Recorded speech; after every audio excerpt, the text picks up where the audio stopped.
কবি সুকান্ত ভট্টাচার্যের ৭৮তম মৃত্যুবার্ষিকীতে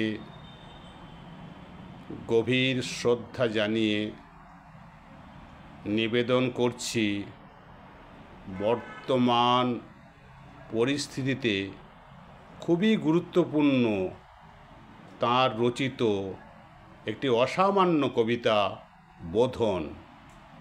হে মহামানব, একবার এসো ফিরে, শুধু একবার চোখ মেলো এই গ্রাম নগরের ভিড়ে। এখানে মৃত্যু হানা দেয় বারবার লোকচক্ষের আড়ালে, এখানে জমেছে অন্ধকার। এই যে আকাশ, দিগন্ত মাঠ, স্বপ্নে সবুজ মাটি, নীরবে মৃত্যু গেড়েছে এখানে ঘাঁটি। কোথাও নেই কোপার, মারিও মড়ক মন্বন্তর, ঘন ঘন বন্যার আঘাতে আঘাতে ছিন্ন ভিন্ন ভাঙা নৌকার পাল। এখানে চরম দুঃখ কেটেছে সর্বনাশের খাল। ভাঙা ঘর, ফাঁকা ভিটেতে জমেছে নির্জনতার কালো। হে মহামানব, এখানে শুকনো পাতায় আগুন জ্বালো। ব্যাহত জীবনযাত্রা, চুপি চুপি কান্না বও বুকে। হে নির্বিহারী সঙ্গী, আজ শুধু মনে মনে ধুকে। ভেবেছ সংসার সিন্ধু কোনো মতে হয়ে যাবে পার, পায়ে পায়ে বাধা ঠেলে। তবু আজও বিস্ময় আমার, ধূর্ত প্রবঞ্চক যারা কেড়েছে মুখের শেষ গ্রাস, তাদের করেছ ক্ষমা, ডেকেছ নিজের সর্বনাশ। তোমার ক্ষেতের শস্য চুরি করে যারা গুপ্ত কক্ষতে জমায়, তাদেরই দুপায়ে প্রাণ ঢেলে দিলে দুঃসহ ক্ষমায়।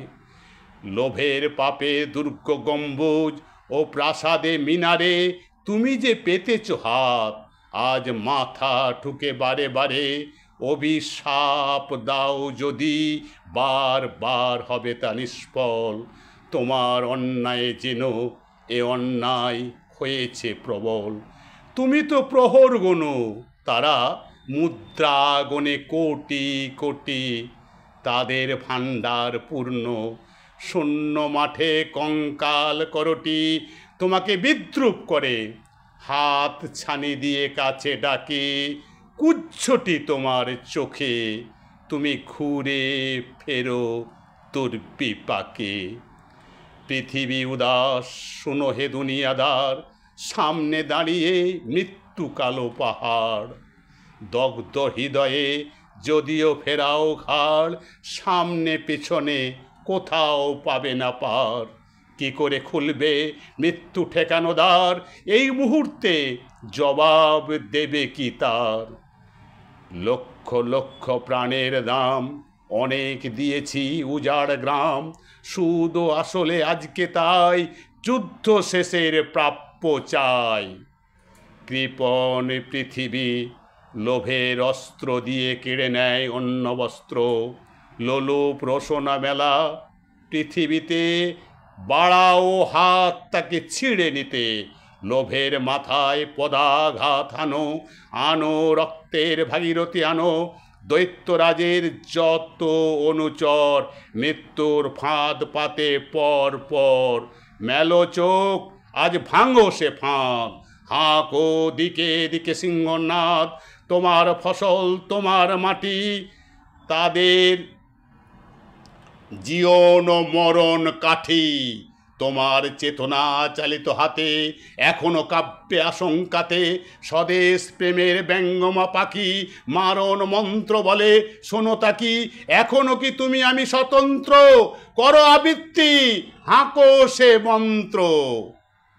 শোন রে মালিক, শোন রে মজুদ্দার, তোদের প্রাসাদে জমা হলো কত মৃত মানুষের হাড়, হিসাব কি দিবি তার?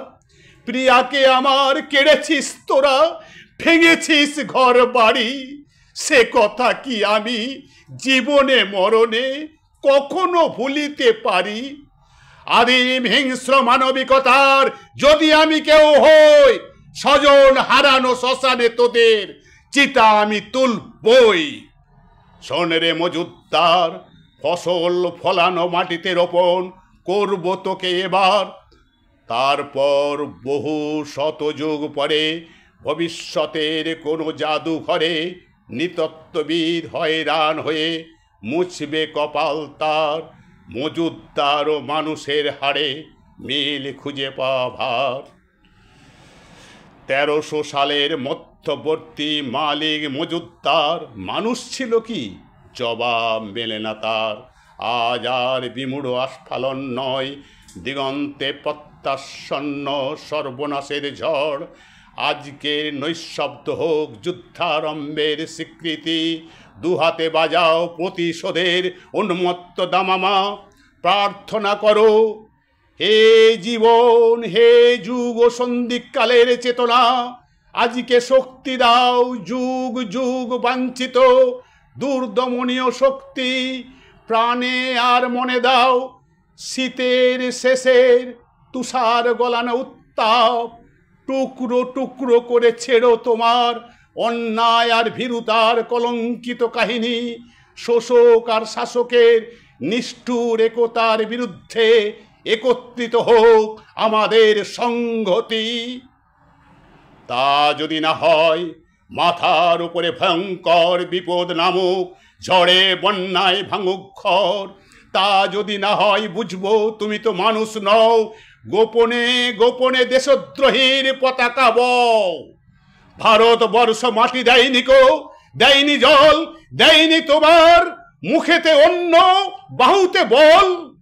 পূর্বপুরুষ অনুপস্থিত রক্তে তাই ভারতবর্ষে আজকে তোমার নেই কো ঠাঁই।